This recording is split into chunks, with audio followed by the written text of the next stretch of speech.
যে প্রশ্নের জবাব আপনি যেভাবে দিতে চান সেভাবে দিবেন, না দিতে চাইলেও আমরা দিব, মানে আমরা এটা নিতে পারবো, এত অসুবিধা নাই। আমাদের প্রথম যে প্রশ্ন সেটি হচ্ছে যে জনাব তারেক রহমান দীর্ঘদিন দেশের বাইরে আছেন।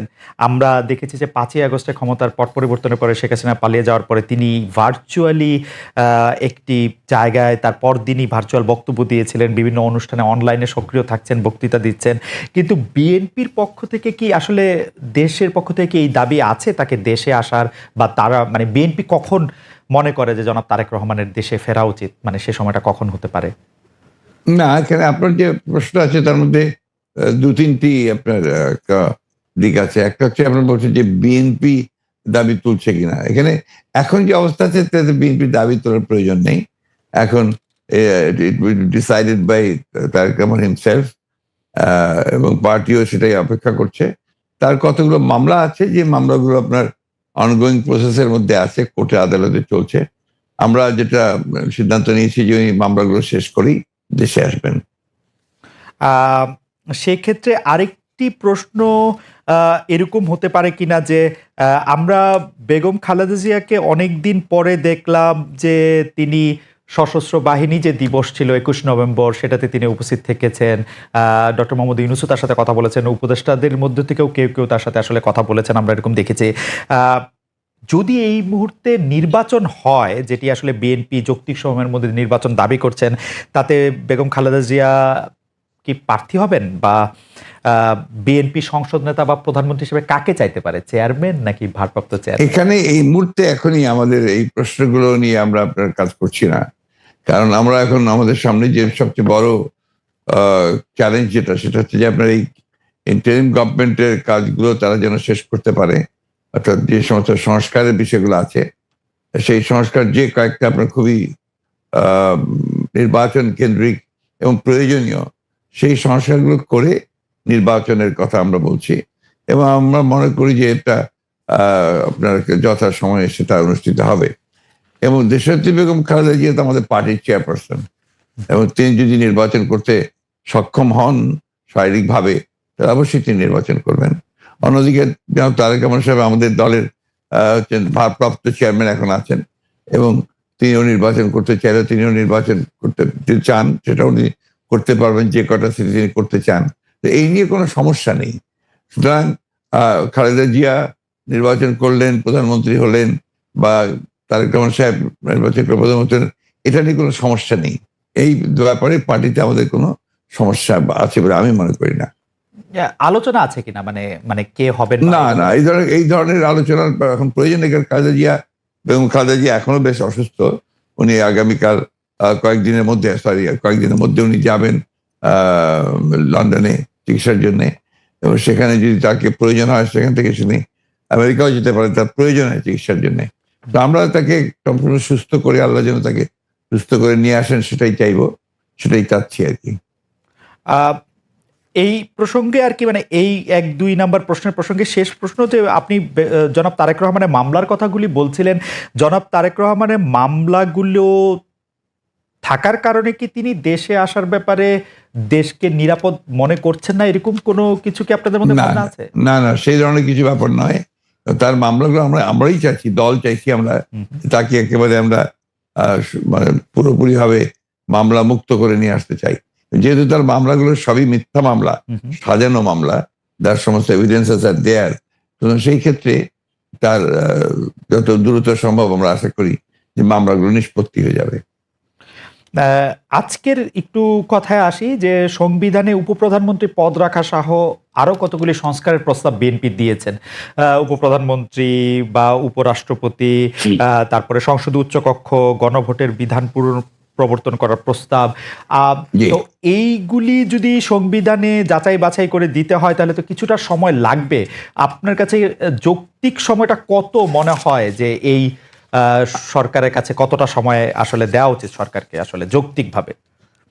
আমরা এখন পর্যন্ত কোনো সময় বেঁধে দিইনি, এবং আমরা যেহেতু মনে করছি যে সরকার কাজ করছেন, এবং ইতিমধ্যে কমিটিগুলো হয়েছে, আপনার কমিশনগুলো তারা দ্রুততার সঙ্গে কাজ করছেন, এবং আমরা আশা করি যে যত দ্রুত সম্ভব তারা করতে পারবেন। এটা তাদের উপর নির্ভর করবে, যে তারা কখন নির্বাচনটা দিতে পারছেন। আপনারা কোনো টাইম ফ্রেম, না, টাইমলাইন? আমরা কোনো টাইম ফ্রেম দেইনি। আমরা যেটা বলেছি যে একটা যেটা আপনার লজিক্যাল সেই সময়টুকু নিয়ে তারা করবেন। কেউ কেউ এরকম ইঙ্গিত করছেন যে বিএনপি আসলে এই মুহূর্তে নির্বাচনের জন্য আসলে চাপ দিতে চাচ্ছে সরকারকে, চাপ দিচ্ছে, তার ফলে সরকার একটু আনস্টেবল হচ্ছে। এইটা কি ঠিক? আবার অন্যদিকে সরকারের একটা জায়গা থেকে মনে হচ্ছে যে সরকার ২ বছর ৪ বছর, হঠাৎ করে ডক্টর ইউনূস এটা ৪ বছরের কথা বলাতে সেটা নিয়েও একটা বিভ্রান্তি তৈরি হয়েছে। আপনি আমাদের এটাকে কিভাবে দেখেন? আমি দেখি একটু ভিন্নভাবে। জি। এটা দেখি যে আমাদের দেশের মিডিয়া বা আপনারাই যারা মিডিয়াতে কাজ করেন, হু, হু, আপনারা সাথে স্পেকুলেশনস করেন হুম। এবং স্পেকুলেশন করলে এটা আপনাদের হয়তো বা খুব ভররা হয়। কিন্তু আমাদের জন্য আমরা এই ব্যাপারটাতে আমি ব্যক্তিগতভাবে খুব বেশি আগ্রহী নই। হুম। কারণ আমরা এই আপনি যে কথাগুলো বললেন তার একটার সঙ্গে কোনো বাস্তবতার মিল নেই হু, হু, এবং আমরা সেই ধরনের কোনো চিন্তা করছি না বা সে ধরনের করছিও না এবং আমি এখন পর্যন্ত দেখিনি যে আপনার সরকার যারা ইন্টারিম গভর্নমেন্ট আছেন তারা বেশি সময় থাকতে চান, 4 বছর থাকতে চান। হু, হু। কথাগুলো সেভাবে আসেনি, এগুলো আপনার মিসরিপ্রেজেন্টেড হয়েছে মিডিয়াতে। আর দ্বিতীয়ত আমরা যেটা বলছি যে আমরা চাই যে আপনার একটা যৌক্তিক সময়ের মধ্যে সংস্কারগুলো হয়ে গেলে আমরা অবশ্যই নির্বাচনে যেতে চাই।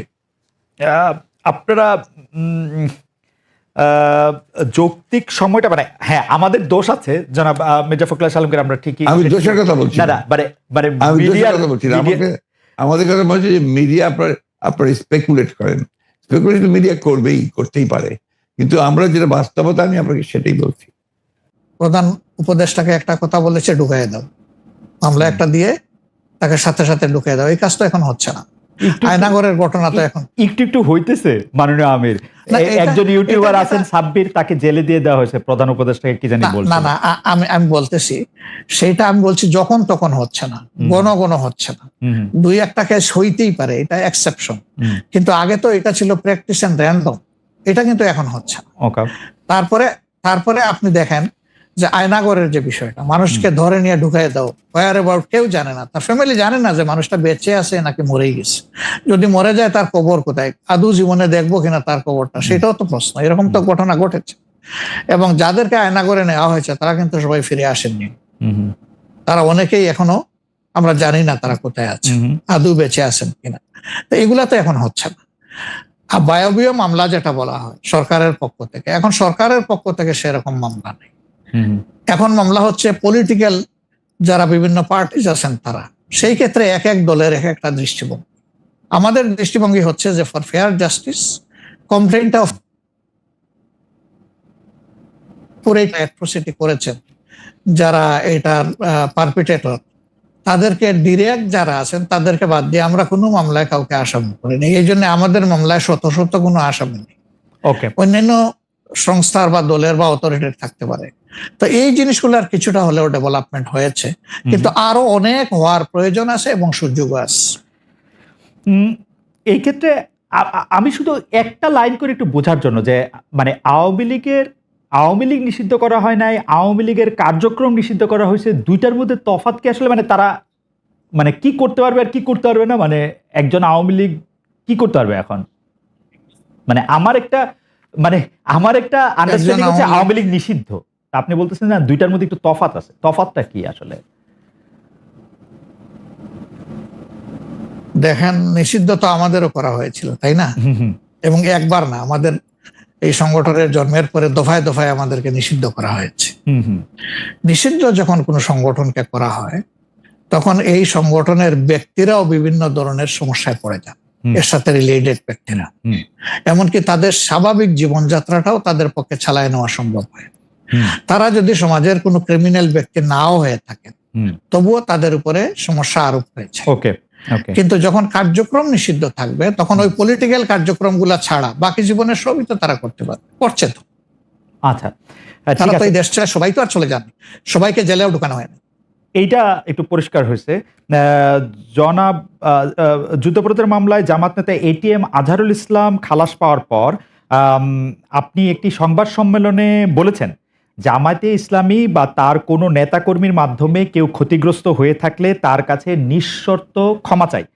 এই ক্ষমা প্রার্থনায় কি ৭১ মুক্তিযুদ্ধের সময়টাও আছে কিনা সেটা সেদিন আপনি স্পষ্ট করেননি, আজকে এটা স্পষ্ট করবেন? মানে আপনি অনেকেই প্রশ্ন করছেন যে জামায়াতের মাননীয় আমির ক্ষমা কিসের জন্য চাইলেন, মানে 47-এর পর থেকে শুরু করে আজকে পর্যন্ত, হুম, শুধু 71 না, 47-এর পর থেকে শুরু করে আজকে পর্যন্ত হুম, আমাদের দ্বারা যত মানুষ যত জায়গায় কষ্ট পেয়েছে, কেউ যদি ক্ষতিগ্রস্ত হয়ে থাকে, সেই মানুষগুলো তাদের সকলের কাছে আমি বিনা শর্তে ক্ষমা চেয়েছি। কেন ক্ষমা চেয়েছি? হুম, আমরা মানুষ, ইন্ডিভিজুয়াল মানুষ যেমন ভুল করতে পারে, মানুষের সমষ্টি একটা দলেরও বিভিন্ন ভুল সিদ্ধান্ত থাকতে পারে।